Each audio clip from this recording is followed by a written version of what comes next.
panahon na kayo man ay may mga kalungkutan na nararanasan. Tingalain ninyo ang aking cross na yan, na kung saan ako'y nagtagumpay. Dahil walang sino man sa mundo ito ang mananatili habang panahon. Minsan lang daraan ang inyong mga buhay. Kung kaya't iyan ay inyong paghandaan lagi.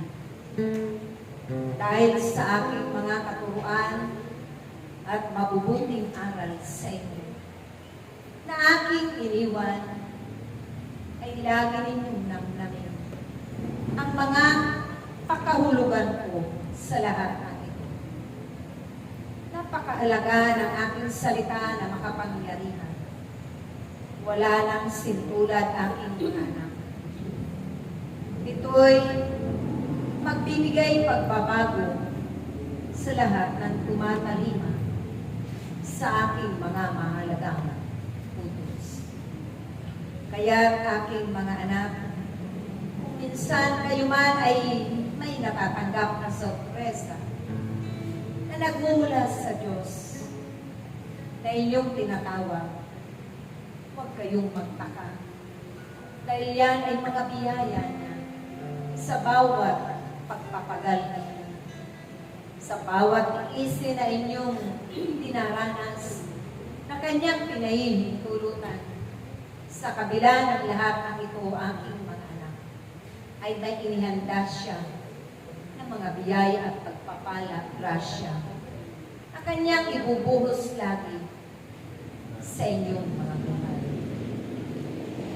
Sa panahon na kayo man ay nasa kalbaryo ng paghihirap, hindi mananatili yan aking mga anak at hindi magtatagal dahil kami ay nasa puso.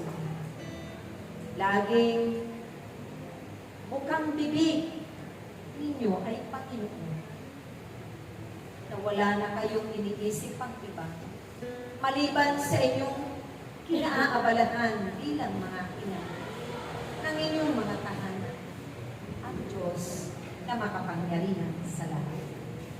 Naway lagi ninyo itong tatandaan na aking mga mahalagang itinagutos. Ibigin ninyo ang inyong kapwa tulad ng pag-ibig ninyo sa inyong mga sarili.